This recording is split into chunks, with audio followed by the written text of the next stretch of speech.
There's a specific kind of man that no one warns you about.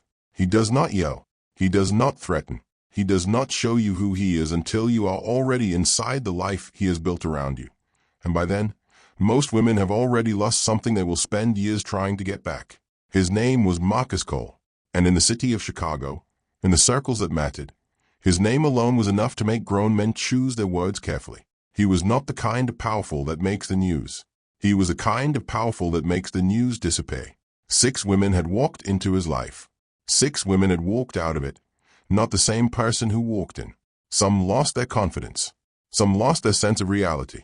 One lost something so deep inside herself that she was never quite whole again. And Marcus Cole had never once lost sleep over any of them. He was 42 years old. He had never met a woman he could not eventually reduce to need. He had never met a woman who looked at everything he was, the money, the power, the cold and calculated charm, and felt absolutely nothing she needed to defend herself against. Until the night a woman named Claire Bennett walked into the Meridian Hotel, sat down at the bar, ordered sparkling water, and opened her laptop. She did not look up when he walked in. She did not look up when his drink was sent to her table. She did not look up when he came over himself, which was something Marcus Cole almost never did. She looked up once, said 4 words, and went back to her screen. And those 4 words, simple, unbothered, completely indifferent, started something that Marcus Cole would spend the rest of that year trying to understand and never fully could. Before we go any further, let us know in the comments where you are watching from. We would love to hear from you. And if you are new here, click the subscribe button right now so you never miss any of our upcoming videos. To understand what made Claire Bennett different, you first have to understand exactly who Marcus Cole was. Not the version of him that existed on paper, the legitimate businessman, the hotel owner, the logistics executive with a clean tax record and a charitable foundation that donated to youth programs on the South Side every December. That version was real, but it was a frame around a much larger picture. Marcus Cole grew up in South Chicago, in a 2-bedroom apartment on the corner of Halsted and 63rd, above a laundromat that his mother June worked evenings and after spending her mornings as a short-order cook at a diner 6 blocks away. June Cole was a woman made of compressed endurance, the kind of person who did not complain because complaining required energy she could not afford to spend. She raised Marcus and his older brother Derek in that apartment with the quiet, iron discipline of a woman who understood that the world was not going to give her sons anything it did not have to. Their father, Raymond, was present in the way that certain men are present, physically sometimes, emotionally almost never, reliable in nothing except the specific disappointment of his own arrival. Marcus watched his father destroy his mother slowly, not with violence, but with the particular cruelty of a man who withheld himself just enough to keep her hoping. He watched his mother rearrange her entire personality around the moods and patterns of a man who never once returned the effort. And he decided, at 11 years old, with the cold clarity that certain children develop when they grow up watching love work like a trap, he decided that he would never be the one who needed more. He would always be the one who was needed. He built that decision into the architecture of everything that followed. By 18, he was running small operations on the east side of his neighborhood under a man named Earl, who taught him more about human psychology in 3 years than most people learn in a lifetime. By 23, he had moved past Earl entirely. By 30, he had constructed something that most people in his world genuinely admired, not just for its scale, but for its cleanliness. Marcus Cole ran things in a way that kept his name far from anything that could damage him. He had 3 legitimate businesses that paid real taxes, employed real people, and generated real revenue. What existed beneath them was insulated by layers of structure that a team of federal prosecutors had looked at twice and found nothing they could move on. He was careful. He was patient. He was, by every measure that the world tends to reward, successful. And he was, in the one area of his life that had nothing to do with business, quietly and methodically destructive. Because Marcus Cole had a pattern with women, and that pattern was not an accident. His assistant Patricia had worked for Marcus for 8 years. She was 61 years old, unimpressed by nearly everything, and possessed of the specific, accumulated wisdom of a woman who had watched the same show enough times to know every line before it was spoken. She described Marcus's pattern once, to a close friend over dinner, in terms so precise they sounded clinical. She said, "He finds a woman who has something, confidence, independence, a life that is fully her own.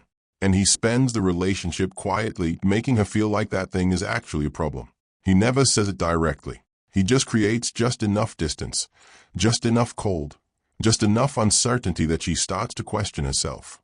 And once she starts questioning herself, once she starts adjusting who she is to get back the warmth he has deliberately withdrawn, he has won, and he does not even know he is doing it. That is the most frightening part. Patricia was right about all of it, including the last part. Marcus Cole had never sat down and decided to break women. He had simply built a relationship style around the one belief that had organized his entire emotional life since childhood, that the person who needs more always loses. So he made sure the person who needed more was never him. He tested, he withdrew, he waited, and the women who loved him always, eventually, came to him, always chose the warmth of his approval over the dignity of their own stillness. And every time that happened, something in Marcus confirmed what he had always believed, that love was a weakness, that need was a surrender, that he was the one person in any room who would never be reduced. That belief had broken 6 women before Claire Bennett was ever in the picture. And to understand why Claire was different, you need to feel what happened to each of them. Brianna Holloway was a landscape architect, 33 years old, creative and warm, with a laugh that people always mentioned first when they described her. She and Claire were 2 years apart and had been best friends since childhood. They talked every day.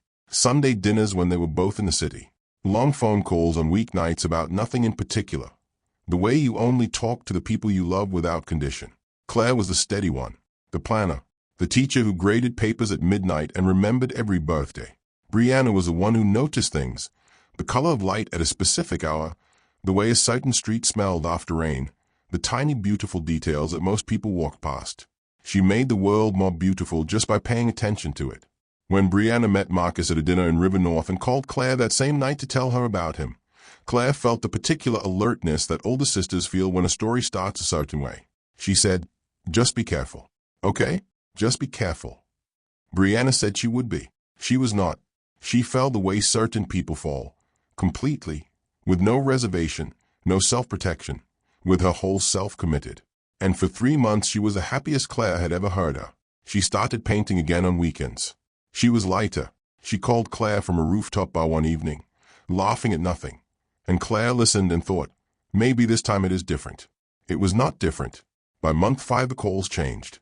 Brianna stopped describing what Marcus said and started describing how she had responded to it, as if she were reviewing her own behavior for errors. She started apologizing in conversations, small reflexive apologies for things that required no apology. She started asking Claire, "Do you think I am too much?" Which was a question she had never asked before in her life. Claire tried to name what she was watching happen. Brianna deflected every time. Said Marcus was just complicated. Said Claire didn't understand him. Said she just needed to try harder. 14 months in, on a Wednesday evening in March, Brianna called Claire from a parking garage near Marcus's building. She was crying so hard she could not form sentences. She did not say what had happened. She just kept saying she did not understand, that she had done everything right, that she did not know where she had gone wrong. Claire drove 40 minutes in the rain to reach her. She sat in that parking garage for 2 hours with her sister's hand in both of hers and listened to the sound of Brianna trying to find words for something she could not explain. And in those 2 hours, something settled into Claire's chest like a stone. Brianna recovered, practically speaking. She went back to work, kept her friendships, eventually found a kind and steady man who loved her the uncomplicated way she deserved. But there was something in her that had been permanently rearranged, a softness that had become guarded, an openness that now had conditions. Claire saw it every time she looked at her sister. She saw it in the way Brianna paused before trusting new people. She saw it in the way she sometimes went still, mid-conversation, like she was checking something internally before she continued. And Claire never stopped seeing it, and she never forgot where it came from. Now, I want to ask you something directly. If you watch someone you loved, truly loved, the person who has been in your corner your entire life, if you watch that person come apart inside a relationship with a man who felt nothing about it, what would you do? Would you let it go? Would you accept it as one of those painful things that simply happens in life? Or would you decide that someone needed to look that man in the eye and make him feel the weight of what he had done? Claire Bennett chose the latter, and she spent the next 22 months preparing for it. She was a middle school science teacher. She had no contacts in law enforcement, no background in investigation, no experience in the kind of world Marcus Cole operated in. What she had was a mind that worked like a system, methodical, patient, capable of holding large amounts of information in precise order and using it when the moment arrived. She started with research. 14 months of it. She read everything publicly available about Marcus, his businesses, his professional history, his patents. She talked to people who had been in his orbit, carefully, conversationally, never confrontationally. She found Angela through a mutual professional contact and asked if she could speak with her. Angela said yes. She found Simone through a legal conference attendee list and sent a carefully worded message that explained nothing specific but communicated enough. Simone called her back the same day. She did not find Trish or Keisha or Dana. But from Angela and Simone alone, she built a picture of the patent so detailed and specific that she could have described Marcus Cole's next move before he made it. And then she identified the one thing that Marcus could not resist and could not control. He trusted people who did not need him. People who were self-contained, professionally serious, emotionally complete. People who never performed warmth because they did not require his approval to feel good about themselves. That was the type he trusted, because that type never threatened his belief that need was weakness. That type confirmed his worldview instead of challenging it. So Claire became that type, not as a performance. She genuinely was that person on her best days. She just had to be it consistently, under pressure, in his presence, without slipping. She got a legitimate placement as a hospitality consultant, genuinely qualified, fully real, no fabricated credentials. She studied the Meridian specifically. She knew Marcus's schedule, his table preference, his drink order, the name of his head of security, the time he typically ended his evenings. She knew his testing method in precise detail. He withdrew, and he waited to see if he would chase the warmth back. So she made one non-negotiable rule before she ever walked through those doors. She would never chase. No matter what he did. No matter how long the silence lasted. No matter how cold he got. She would not adjust herself to fill the space he created. She would be warm.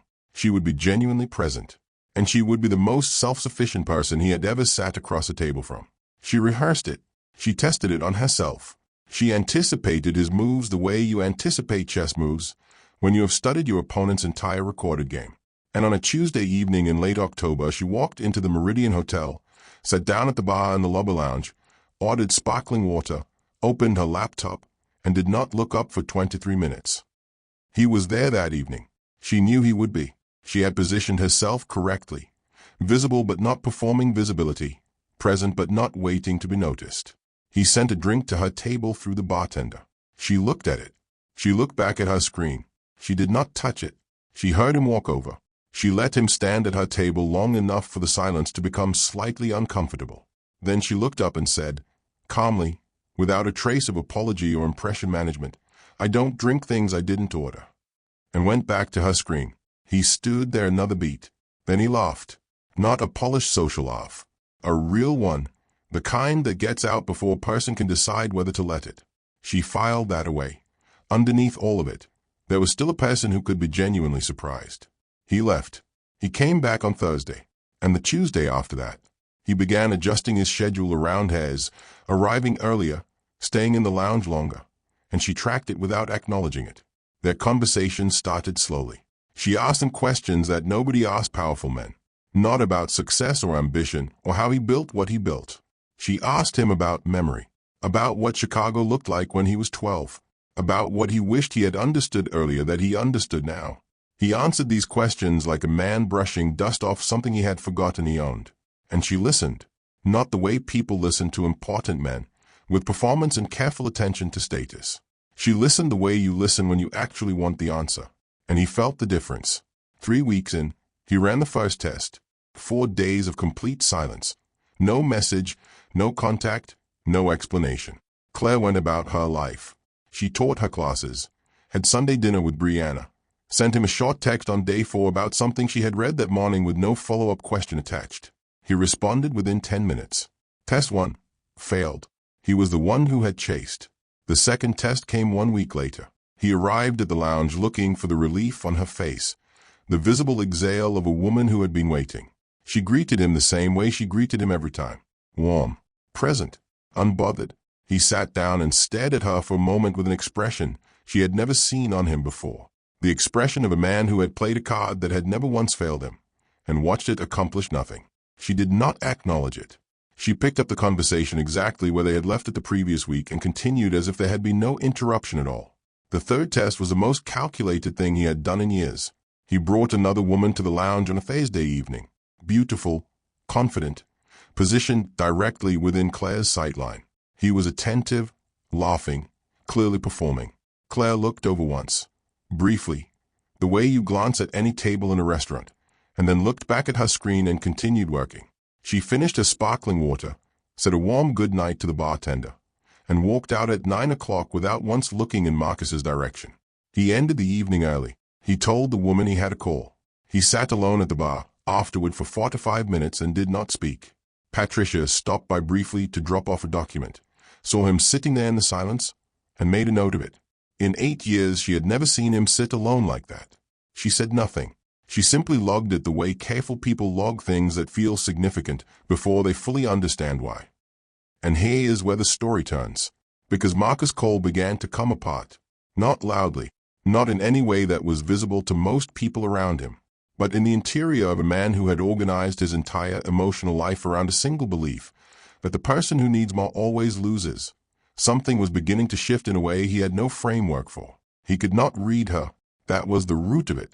He was a man who had spent 20 years reading people with precision, identifying their wants, their insecurities, their pressure points, and using that reading to remain in control of every dynamic he entered. Claire gave him nothing to read. Not because she was cold. She was warm, funny, genuinely engaged. But she had no visible hunger for his approval. She did not monitor his mood. She did not adjust her behavior based on whether he was distant or present. She was the same person every time, regardless of what he gave her. And for a man whose entire power over women depended on them eventually wanting the warmth back, this was not just confusing. It was destabilizing. He started doing things he had never done before. He called her during the day with no specific reason, just to talk, which was a thing he would not have been able to admit to anyone in his life. He found himself thinking about things she had said days after she said them, turning them over. He started storing observations, things in the city, things he read, things that happened in meetings, because he wanted to share them with her. He noticed that Tuesday had become the day he arrived early to everything. Greg Tillman mentioned to Patricia one afternoon that the boss seemed different lately and could not explain it further. Patricia nodded and said nothing, because Patricia had watched 6 women move through Marcus Cole's life like seasons, arriving full of themselves and leaving slightly less so. And now she was watching something she had never seen before. She was watching Marcus Cole become the one who was waiting. She was watching him become the one who adjusted. She was watching the man who had spent 20 years making sure he was never the one who needed more quietly, unmistakably, become exactly that person. And he knew it. That was the part that was tearing him apart. He knew it, and he could not stop it, and he did not understand why. With every other woman, the pattern had worked, had always worked. And with this one woman who seemed entirely unremarkable on the surface, who was a middle school science teacher from Evanston who ordered sparkling water and read work documents in hotel lobbies, the entire architecture of who he had built himself to be was coming loose at the seams. Do you know that feeling? When you realize that someone has gotten to you in a way you did not authorize and cannot reverse. When you understand that the thing you thought made you untouchable has somehow, quietly, been bypassed. That is what Marcus Cole felt every Tuesday and Thursday evening in the lobby lounge of the Meridian. And Claire Bennett felt him feel it. And she said nothing about it. She just kept showing up. 2 months in, Claire had earned something she had not fully anticipated owning. Marcus Cole's genuine trust. Not because she had maneuvered him into it, but because she had been, in every single interaction, exactly who she presented herself as. She was competent, self-possessed, interesting, and completely without agenda, at least in every way he could see. And that authenticity was more powerful than any calculated strategy could have been, because Marcus Cole could detect a performance. He had built his entire life on detecting performances. What he could not detect was someone who was both completely genuine and completely purposeful at the same time. He began inviting her into spaces beyond the lounge. Dinner in Pilsen at a small Creole restaurant with wooden chairs and paper menus. A walk along the lakefront in November when the wind came off the water with serious intention. A Sunday morning coffee near her neighborhood, which meant he had noted where she lived, which meant he was orienting himself around her geography rather than his own. In those spaces, she began to see the fuller picture of who he was. Not a cartoon villain. Not a man without dimension, but someone whose capacity for genuine warmth existed in precise proportion to his willingness to withhold it. Someone who was capable of real feeling and had simply decided, long ago, that real feeling was a liability. He told her about his brother Derek, who had died of a stroke at 41. He told her about his mother June. He told her about the laundromat and the apartment and the man his father had been. And Claire sat with all of it and felt the complexity of being in front of a person who was both the cause of real damage and the product of real pain. She did not let that complexity soften what she had come to do. She was there for a reason. And in a conference room on the 3rd floor of the Meridian, 6 weeks before critical deadline, she found it. She was there legitimately. A hospitality consultant reviewing a venue layout, waiting for a facilities manager who was running late. On the table was an event brief with an attached correspondence chain.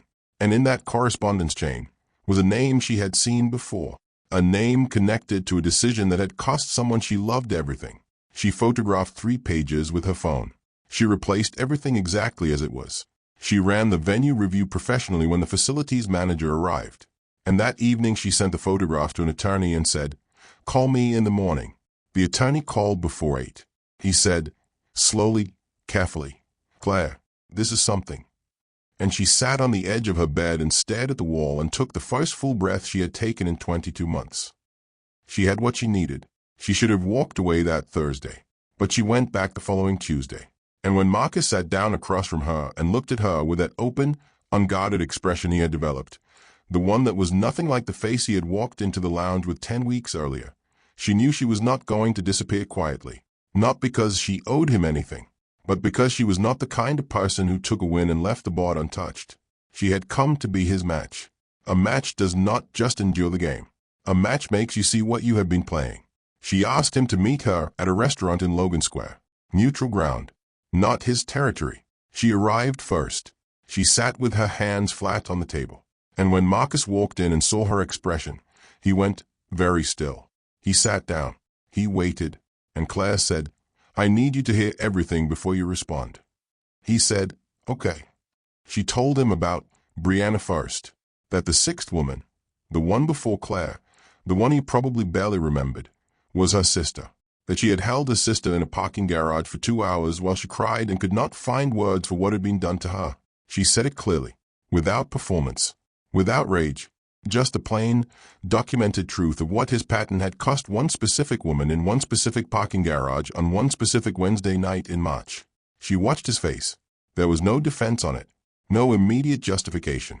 There was recognition, the specific, uncomfortable recognition of a person hearing about a consequence they produced but never witnessed landing. Then she told him about herself. All of it. The research, the plan, the 22 months. The deliberate construction of every interaction he had experienced as natural. She told him about the documents she had photographed. She told him about her brother. She told him about the appeal and what was at stake and what his world had cost her family. She told him everything. He sat through all of it without speaking. His hands were flat on the table. When she finished, the silence lasted long enough that the room filled in around it, other tables, other voices, a saxophone outside on the street. Then Marcus Cole said, very quietly, "Your sister, Brianna." Not a question. He was remembering. And then he said, "I don't know specifically what I did to her, but I know what I do. I have always known." Claire looked at him steadily. "You've always known?" "Yes." "And you kept doing it." "I didn't have a reason to stop." That sentence sat between them like something physical, because it was the most honest thing he had ever said in the context of a relationship. Not a justification. Not a defense. Just the plain truth of a man confronting the architecture of his own damage for the first time in 42 years. 5 months later, on a Tuesday morning in April, when the sky over Indiana was the specific pale blue that only appears in the Midwest in early spring, Marcus walked out of a federal facility and stood in the parking lot in the cold air and looked at his sister standing there waiting for him.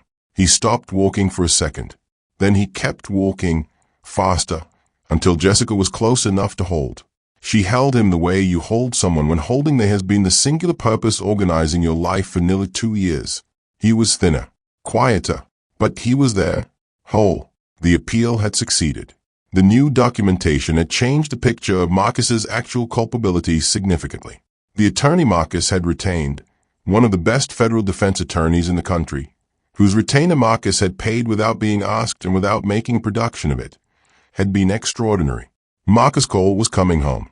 On the drive back, Jessica let him sleep in the passenger seat. She drove in silence through Indiana, through the flat, wide Midwest landscape, thinking about everything and nothing. She thought about Brianna, who did not know any of this had happened and who was, at this exact moment, probably asleep in her apartment in Wicker Park next to the quiet, steady man who loved her simply and completely. She thought about Angela and Simone and Trish and Keisha and Dana, women she did not know and would likely never meet. She thought about Patricia, who had watched it all from 8 feet away for 8 years and said nothing because saying nothing was the safest thing to be in proximity to Marcus Cole. And she thought about Marcus himself, about the folded paper in his jacket pocket, about the photograph of June, about the man who had told the truth in a restaurant for perhaps the first time and had not flinched when the truth was ugly. 3 days after Marcus came home, she received a text from an unknown number. It said, "Glad it worked out." She read it twice. She deleted it. She made pancakes, and across the table her brother burned his on purpose, the way he always had, and insisted they were intentionally crispy. And Claire laughed, loud and unguarded and completely, helplessly real, the way she had not laughed in 2 years, the way she had almost forgotten she knew how. I want to ask you something before you leave, and I want you to actually answer it in the comments, honestly, because the people watching alongside you need to hear real answers from real people. Marcus Cole broke 6 women, not 1, 6, and not one of them was weak. Angela was a pediatric nurse who showed up every day for children in the most frightening moments of their lives. Simone was a corporate attorney who had walked into rooms that most people never get invited into and commanded them. Brianna made the world more beautiful just by paying attention to it. These were not fragile women. These were whole, capable, fully formed human beings who walked into a relationship with a man who had decided, before he ever met them, that their need would become his leverage. And it worked, every single time. Until Claire.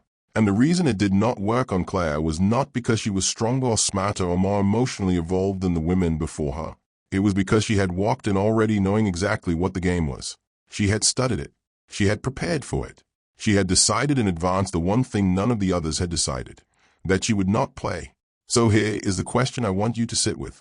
How many times in your own life have you been inside a dynamic, a relationship, a friendship, a workplace situation, where you knew something was wrong, where you could feel yourself adjusting, shrinking, chasing warmth that kept being deliberately moved just out of reach, and you stayed anyway, because the warmth, when it came, felt like it was worth the cost? Most of us have been there. Most of us have lost something in a room like that. And most of us have never had a Claire Bennett on the outside, watching it happen, willing to spend 2 years building the thing that would end it. So the next question is this. Who in your life right now is in a parking garage somewhere, crying, unable to find words for what is being done to them? And what are you willing to do about it? Drop your answer in the comments. Be honest. Be specific. Because this is the kind of story that only means something if it changes the way you see your own life. And if this moved you, if it made you think of someone, feel something, remember something you needed to remember, share it with one person today. Just one. Because someone in your circle needs this story at this exact moment and does not know it yet. And if you are new here, welcome. Subscribe. Stay with us. Because every story we tell is told for someone. Today, it was told for you.